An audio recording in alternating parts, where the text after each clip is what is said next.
we start talking broadly about Omaha 2025 and what arts and culture might look like, what do you speculate or think that it could look like 8 years from now? Well, the really exciting thing for us is 8 years from now, we are going to be 100. And so that's a really exciting year. And we've already kind of started thinking about what is our 100th anniversary going to look like, and how can we really honor the legacy and the history of the Playhouse while still, looking towards the future and being progressive in the arts.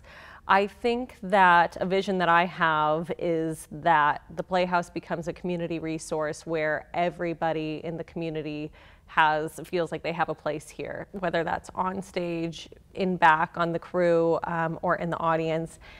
And I just hope in 2025 that a broader population of Omaha realizes the amazing arts and culture resources and nonprofits that are in Omaha. We have amazing theaters, an opera, a symphony, museums, so many wonderful arts and culture things to take advantage of.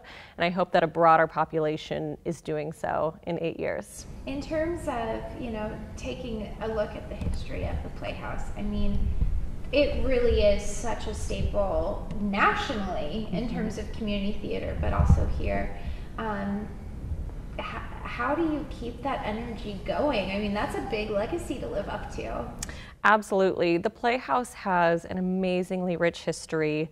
One of the great things about the Playhouse is it was formed by community members to fill a need. And community has been at the heart of the Playhouse since its inception. And so I think what makes this organization so unique is that it is art created by the community for the community. So there's volunteer actors on stage who live here in Omaha. The crew is volunteers. The people taking the tickets and in the box office are volunteers. And of course, all of the audience members, for the most part, live here in the area. And so I think that's really what makes the Playhouse special and makes it thrive. And we just want to enhance that even more, looking at community collaborations with other nonprofits, and just really making this a home for everybody. The biggest thing that in each of the different topics that we've kind of delved into so far with the series that keeps coming up is collaboration. Why is it so important, even if it's not with another arts group? Why is it so important for organizations in the arts to work together with other businesses and other sectors, that type of thing? I just think that community collaborations strengthen the community as a whole. So there's no point in us just being siloed and doing our own thing when maybe there's another organization that might do it better that we can work with, or there's a company that can help us achieve our mission even better. I just think that community collaborations strengthen all entities involved and just make for a better outcome. Well, and kind of similarly, the Playhouse might be an entity that somebody else might look for that advice or that success or for that help.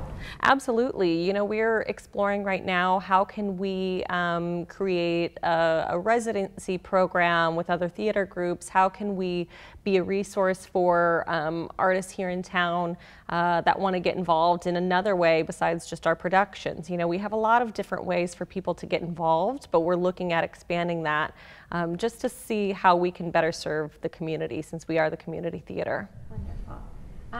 When a lot of times when we start thinking about arts, theater, music, those types of things in Omaha, a lot of it is east of 72nd. Do you kind of see that continuing to happen, or as Omaha sprawls out, Elkhorn continues to grow and we continue to sprawl out in all these different directions?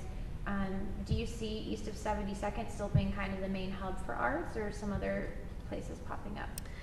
I think that as far as areas for arts, that a lot of times the core of the city is a natural place for an arts district to form.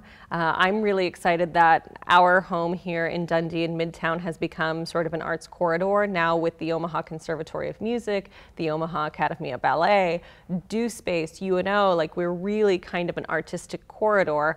And so there is a possibility, I think, that there might be more venues that pop up out west. I mean, when we were founded and opened in 1959. I mean, this location, we were founded in 1924, but when this location opened in 1959, this was West Omaha, you know, and the city kind of built in around it. So there's absolutely that potential that other arts organizations might pop up out west.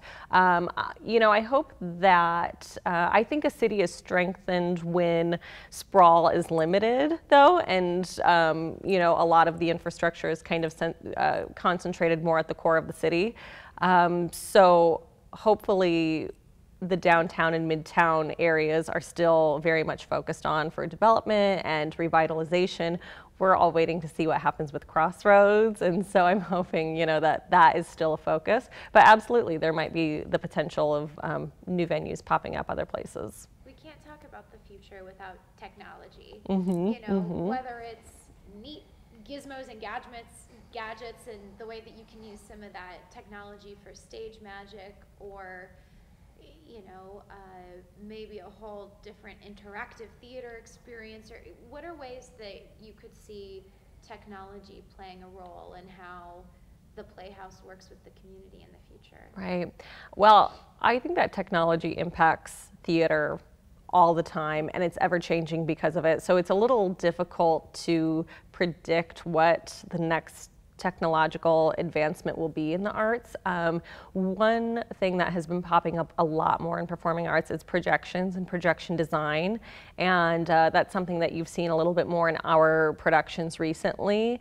And so I think just the opportunity with projections has just lends itself more to telling a more fuller story. So that's definitely something that could evolve a little bit. And I think, you know, in 2025, we probably won't even have been able to predict at this time what we're going to be using with our cell phones and technology, or, you know, what we'll be using with video technology with theater.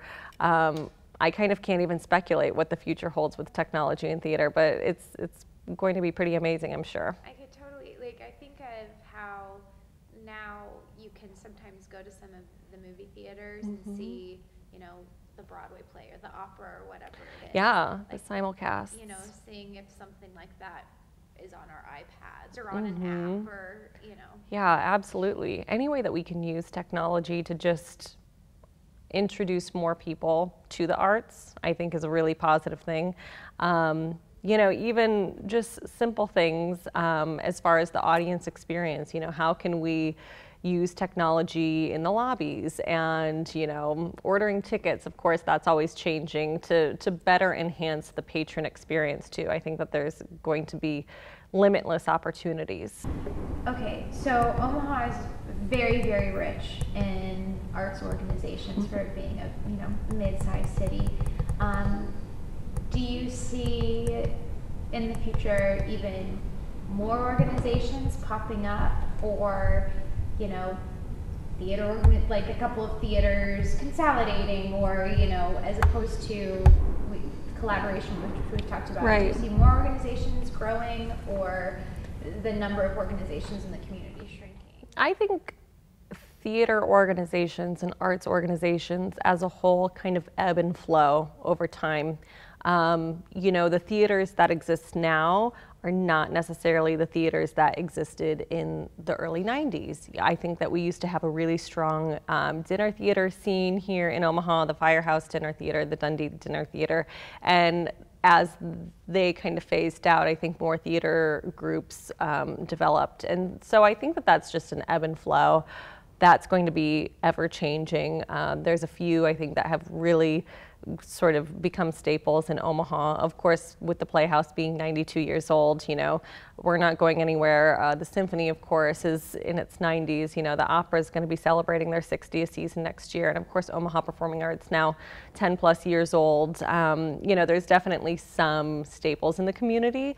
And the Blue Barn with their beautiful new home. And as far as the other arts organizations, I'm sure there will be more that develop to fulfill a need, and some that might determine that, you know, they don't need to have a place in the community anymore. So I'm sure that that will be ever changing. Awesome. You know, the community playhouse is so rich in history. Still think the Christmas Carol will be going on 8 years into the future? I do. I think the Christmas Carol is going to be going for another 41 years, just as we celebrated our 41st season last year. We're about to celebrate our 40th season of A Christmas Carol with the Nebraska Theater Caravan, so the national tour. A Christmas Carol remains an Omaha tradition, the most popular show that we do. I think A Christmas Carol is going to be here for a long time.